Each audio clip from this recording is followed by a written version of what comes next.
This is 14 minutes of video gold, really. I could make about 10 videos about this with no trouble at all. There are so many issues to deal with. However, I won't. This is going to be enough about the trans issue on this particular show, which is hosted by an MP called Jake Berry.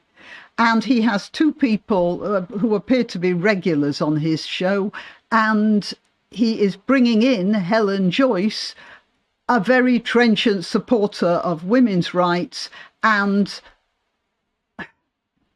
who constantly defends her position that if a man dresses up in a frock, you do not have to address him as madam. Okay, I'm Grannyopteryx.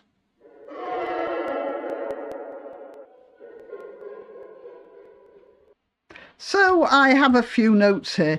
I doubt I'll get through all of them. Really, if something else crops up that I think might be worth another video, I might make another one. But at the moment, let's just get to this guy here, 1 minute 59.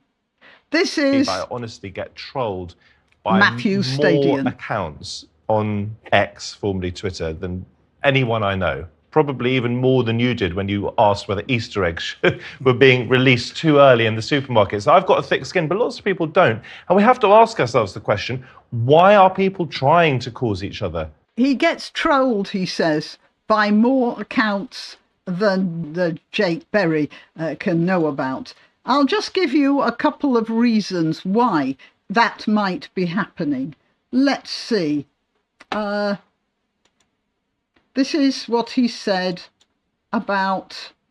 Now, I'm going to use a word which I will probably have to beep out, but I do not like calling these gangs grooming gangs, because they didn't groom, they raped. So I refer to them as rape gangs or slavers, because they were slaving as well. But when that word turns up in YouTube, it gets me, well, it attracts trouble. And so I'm going to beep it out. He says here, the police recorded 193,566 sexual offences in England and Wales in the year ending March 2022. So let's not pretend there isn't a widespread crisis of male violence against women in this country. Scapegoating asylum seekers doesn't bring justice for women. No, you see, he's using the word scapegoating. What people are doing is pointing out that pro rata asylum seekers, that is, illegal migrants, are more violent to women than the general population. And that's not scapegoating, that's a simple fact. All right, so is he going to get trolled over that? Well, you tell me. Now, here's Stadion on Shamima Begum. Shamima Begum was a 15-year-old child when she was trafficked for sexual exploitation by the Islamic State group. She's as British as I am and should be allowed back to Britain immediately. As a matter of fact, she is as British as, well, she's as British as I am. And she may be as British as Stadion, given that she was born in this country, and I'm assuming so was he. So that is a point. It is a point for discussion. But whether she should be allowed back to Britain immediately is something to be discussed. It is not a given rule. It's not been handed down from God. And then he says, if you argue otherwise, you shame our country. So you see, anyone who argues against that is a bad person. This is Matthew Stadion's opinion about opposing arguments. All right, and then we've got this one. This is Stadion about racists. What I don't understand, he says, is why they would waste their precious time on earth hating other human beings. Why not treat people as you find them rather than pretend you're superior because of your skin colour? Most peculiar. And what he has done there is said, I don't feel that way, so I am superior. I am a superior being. And then he talks about racists, and one wonders how he defines racists. Would you say that any parent whose daughter has been abused by some Rotherham gang and refers to their cultural background, would he call that man a racist? I suspect he would, although I have no proof of that. What I do have proof of is that he reckons he's superior to a lot of people. Okay, so this is Matthew Stadion. And then he says at 1 minute 59... anyone I know, probably even more than you did when you asked whether Easter eggs were being released too early in the supermarkets. I've got a thick skin, but lots of people don't. He's got a thick skin. Just so you know. All right, what's next? Helen Joyce has been talking about misgendering. There's been a spat between her and somebody called India Willoughby, who was born a man. And this is rather interesting in itself, because I looked up India Willoughby on Wikipedia, and there was no sign of India Willoughby's name before he transitioned into a woman. Or I don't know how much of a transition he has done either, so it's a bit difficult. This is what Helen Joyce is saying, and then we'll get back to what Jake Berry, how Jake Berry responded. I wouldn't do it intentionally. You know, I'm sure you wouldn't do it intentionally. You're talking about the law as it stands and the facts as you see it. But why on earth should that become a police matter? Because what you're really talking about is people being offended by what has been said, rather than necessarily being in fear or alarm of their personal safety, surely. Exactly. I mean, to be honest, I might misgender somebody intentionally. If it's a man who's trying to come into women's spaces, then I might have to say, well, this is a man. That's why he shouldn't be in women's spaces. He said, I wouldn't do it intentionally. And then he said to Helen Joyce, you probably wouldn't do it intentionally either. And then she made the point that, yes, I would. If a man comes in to a female-only space, like a changing room, then I would tell that man that he's not a woman and he has to get out. And that's quite reasonable. But you see how he automatically assumed that somebody won't misgender. And he's using the word misgender as if it is actually a thing. I made another video about something else that Jake Berry did, but it looks like he's swallowed that Kool-Aid whole. And just gulped the entire jug down. And he is a lawmaker. He is a member of parliament. And you worry about members of parliament who have that sort of attitude. It is very worrying. And then Matt, oh crikey, what's his name again? Stadion. Yes, sorry. He's talking about this bill. Let's get on with Matthew Stadion. Against freedom of speech, although that's clearly not what is, I suspect, motivating the lawmakers here. And I'm no fan of the Scottish Nationalist Party. However, I just do want to say that what Helen said when she, and I'm not suggesting it's criminal, but what she said when she called India Willoughby, who is recognisably, and I think, as far as I know, is legally a woman, to call her a man is a disgraceful thing to do. It's a biological male. Born a biological male. I think Helen can... I'm going to play that again.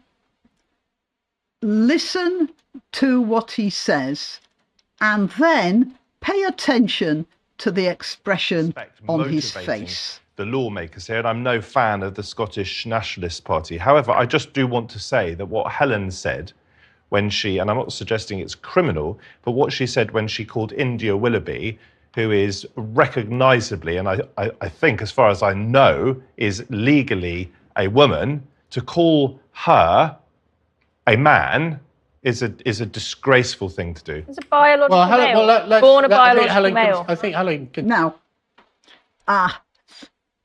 if I wanted to draw a cartoon of a self-satisfied hypocrite, the expression I would use for the face of the cartoon character would look very similar to that. He's said what he has to say, and that's it. Yeah? That's the expression on his face. And he's using the word hateful as if it were a criminal act. No, it may be rude, it may be ill-mannered, but this is not something anyone should be legislating for. And saying something is right or wrong in a social context and then pursing your lips in that way does not make it so, to quote a famous character from a science fiction show. And Helen says 17, right? I watched this whole thing before so I could time as a woman. It doesn't mean that I have to recognise him as a woman. If you look back at the Hansard debate at the time of the Gender Recognition Act, that's completely clear. There were people who said, but what about other people's perceptions? And people said, but the law does not impact on other people's perceptions. So, you know, you're giving me more reason to worry here that you think it's hateful to say that a man is a woman. Hateful. I think it's transphobic. My protected belief, my protected gender critical belief. It may be you're right, but it's hateful. So he feels he can tell her off for that. This is a feminist, I suppose he'd describe himself. My protected gender critical belief is that men cannot be women. The Maya Forstater case established that that is a protected belief. Now, the final one, this is where Chloe chimes in. Be able to, for example, as Helen has pointed out, in female spaces especially, be able to say to someone, you are a man. We've just seen at Planet Fitness in the US, a woman have her membership revoked for calling out a man for going and shaving in the women's locker room whilst there's a 12-year-old girl sitting in the corner, wrapped in a towel, terrified about the fact that there is a man in there. Just look at his body language, by the way, when she's talking about this situation of a man shaving in a women's locker room while there's a 12-year-old girl there, and I'm assuming he was in a state of at least semi-nudity as well. And watch Mr. Stadian's body language there. The fact that there is a man in there. Let me just come back to that very quickly. Okay? Very briefly. Right. Yeah. I think the whole self-ID movement, if it is a movement, went too far. And I am respectful of women's concerns, some women's concerns about this whole area, okay? But now, legally... I don't have any psychology degrees in body language, but you see how he's again pursing his lips, closing his face off, and how he's leaning back. He's getting away. He's literally backing off from the issue. Went too far. And I am respectful of women's concerns, some women's concerns about this whole area, okay? But legally, India Willoughby is a woman, and to call her a man is, as I say, I can't find any other language for it other than offensive and hateful. Thank you. You've made that point. Look, so what we're learning is this. That's when he admits he thinks the self-ID movement is going too far. But previously he was castigating Helen Joyce for her attitude, and when he got that example, he backed off straight away, both physically and then verbally. But, and there's always a but, let's just carry on with that. Went too far. And I am respectful of women's concerns, some women's concerns about this whole area, okay? But legally, India Willoughby is a woman. Now, did you hear that? And I am respectful of some women's concerns, not all women. And it's their concerns, not their safety, he's thinking of. That is, he is respectful, he says, of the women who speak out. He isn't. I mean, he wasn't that respectful to Helen Joyce. To call a trans woman a man is just offensive, it's hateful, and it's old-fashioned transphobia. It's illegal, man. But let's leave that on one side for the time being. He says he's respectful to some women's concerns. He's not talking about all women. He's just talking about the ones who are speaking up. And he insists he's respectful. So he's not thinking about women at all. He's thinking about the confrontation with the women who are standing up for their rights to their own privacy. Not quite the same thing, is it? Right, I'm going to leave it there. I shall try to remember the URL on that and leave it in the description if you want to see the whole thing. Believe me, well, don't watch it either while you're eating or just after you've eaten. It'll wreck a good meal and it might make you feel queasy anyway. Okay, till next time. Why not treat yourself or a favoured relative or friend to these magnificent examples of merch?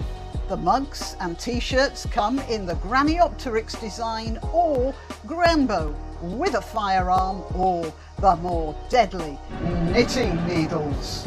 Go to www.graniopteryx.com and whatever platform you're watching this on, please click like, subscribe and share.